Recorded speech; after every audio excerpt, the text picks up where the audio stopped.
নমস্কার, আমি অর্পিতা। আপনাদের সবাইকে স্বাগত জানাই সেই চৌধুরী রান্নাঘরে।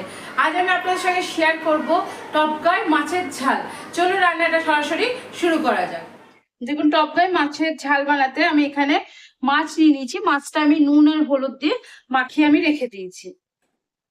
আর অন্যদিকে এখানে আমি নিয়ে নিচ্ছি সম পরিমাণ সর্ষে আর পোস্ত। আমি সর্ষে আর পোস্তটা ঢেলে দিয়ে দিলাম। দেখুন, সব সর্ষেটা আমার লাগবে না, অনেকটা পরিমাণ হয়ে গেছে আমার সর্ষে, তাই একটু সর্ষে আমি সরিয়ে রাখি। সর্ষের মধ্যে দিয়ে দিলাম আমি পোস্ত। পোস্ত আমার সবটা লাগবে না। সর্ষে পোস্ত বাটার সময় আমি দিয়ে দিচ্ছি এর মধ্যে নুন, দিয়ে দিচ্ছি এখানে আমি লঙ্কা। পরে একটু করে জল দিয়ে দিয়ে মশলাটা আমি বেটে নেব।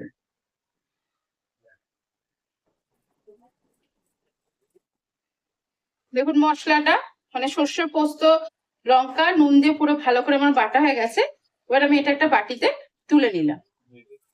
দেখুন, তেলটা গরম হয়ে গেছে। আমি সর্ষের পোস্ত আর লঙ্কা দিয়ে বেটে রেখেছিলাম, আমি তেলের মধ্যে দিয়ে একটু নেড়ে চেড়ে নিচ্ছি হালকা করে। দেখুন, এখানে নুন দিতে হবে কিন্তু খুব ধরে, কারণ আমি সর্ষে বাটা যখন বেটেছি তখন কিন্তু আমি সর্ষে বাটার মধ্যে নুন দিয়েছি, যেহেতু খুব ছিটকাচ্ছে তাই আমি একটু নুন দিলাম। একটু নেড়ে নেবো। নেড়ে নেওয়ার পর এর মধ্যে এবার দিয়ে দেবো সামান্য পরিমাণ হলুদ গুঁড়ো আর কাশ্মীরি লঙ্কার গুঁড়ো। এটা আপনারা দিতেও পারেন, আবার নাও দিতে পারেন। মশলার বাটি ধোয়ার জলটা একটু একটু করে দিয়ে দেবো। মশলাটা আমি খুব সুন্দর করে কষিয়ে নিয়েছি এবং কড়াই থেকে ছেড়ে চলে আসছে। এই সময় আমি দিয়ে দেবো মশলার বাটির জল। এখানে আমি আরো একটু জল দিলাম। বেশ অনেকটা কিন্তু আমি জল দিলাম। আপনারা কিন্তু আপনাদের মাছের পরিমাণ অনুযায়ী জল দেবেন। এখানে আমার 5 পিস মাছ আছে, সেই অনুযায়ী আমি জল দিলাম। এবার এর মধ্যে আমি দিয়ে দেবো ঢাকা। ঢাকা দিয়ে ঝোলটা ফুটতে, তারপর আবার আপনাদের সঙ্গে আমার কথা হচ্ছে। দেখুন, ঝোলটা কিন্তু এবার আমার ফুটে উঠেছে সুন্দর করে।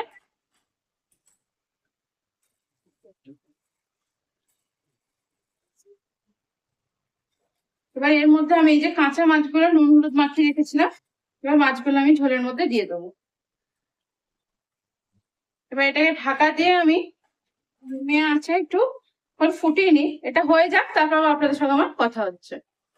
দেখুন, আমি আবার একবার আপনাদের সঙ্গে এলাম, ঢাকাটা দিয়ে দিলাম। আমি কিন্তু এখানে কাঁচা লঙ্কা দিতে ভুলে গেছি। দেখুন, এখানে বেশ কিছু কাঁচা লঙ্কা মাঝখান থেকে ফাটিয়ে আমি কেটে দিয়েছি, কেটে এখানে দিয়ে দিই। ঢাকাটা দিয়ে এটা হয়ে যায়, তারপর আপনাদের সঙ্গে কথা। দেখুন, মাছটা কিন্তু আমি অনেক ফুটিয়েছি কম আছে। ঢাকনাটা আপনাদের সামনে খুললাম। দারুণ সুন্দর গন্ধ আসছে। এবার আমি এর মধ্যে দিয়ে দেবো কাঁচা সর্ষের তেল। কাঁচা সর্ষের তেল দিয়ে গ্যাসের ফ্লেমটা কিন্তু একদম হাই করে দিয়ে এটা একটু ফুটিয়ে নেবো। মাছটাও খুব সুন্দর ভাবে সেদ্ধ হয়েছে। আর এটা কিন্তু মাখা মাখা খুব একটা ভালো লাগে না, এরকম একটু ঝোল ঝোল থাকবে, সেটাই ভালো লাগে খেতে। দেখুন, এবার আমি গ্যাসের ফ্লেমটা অফ করে দেবো। এটা খুব সুন্দর করে ফুটে গেছে। কাঁচা সর্ষের তেল দিলাম বলে আমি আরো প্রায় 3-4 মিনিট মতো এটা ফোটালাম, কারণ কাঁচা সর্ষের তেলের গন্ধটা খুব ঝাঁঝ লাগে।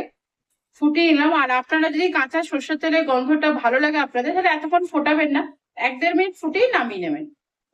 আমাদের প্রচন্ড ঝাঁঝ লাগে, তার জন্য ফোটাতে হলো। দেখুন, আমি কিন্তু জল দিয়েছিলাম এতটা, কমে এইটুকু হয়েছে। খুব সুন্দর করে আমার মাছটা হয়ে গেছে। এবার আমি গ্যাসের ফ্লেমটা অফ করে দিয়ে একটুক্ষণ ঢাকা দিয়ে রাখবো, গরমটা বসাবো। মাছটা একটু আপনাদের পরিবেশন করে দেখালাম। মাছটা কিন্তু ভীষণ সুন্দর খেতে হয়, এইভাবে একবার অবশ্যই বানিয়ে খেয়ে দেখবেন। আজ আমি আপনাদের সঙ্গে শেয়ার করলাম টপগাঁয় মাছের ঝাল বা কাঁচা মাছের ঝাল। আশা করি আমার ভিডিওটি আপনাদের ভালো লেগেছে। যদি আমার ভিডিওটি আপনাদের ভালো লেগে থাকে অবশ্যই লাইক শেয়ার কমেন্টস করতে তো ভুলবেনই না। চ্যানেলটিকে অবশ্যই করে সাবস্ক্রাইব করবেন, চ্যানেলটিকে সাবস্ক্রাইব করার পাশে থাকবেন। আজ এখানেই ভালো থাকবেন, সুস্থ থাকবেন, অনেক অনেক সুখে থাকবেন।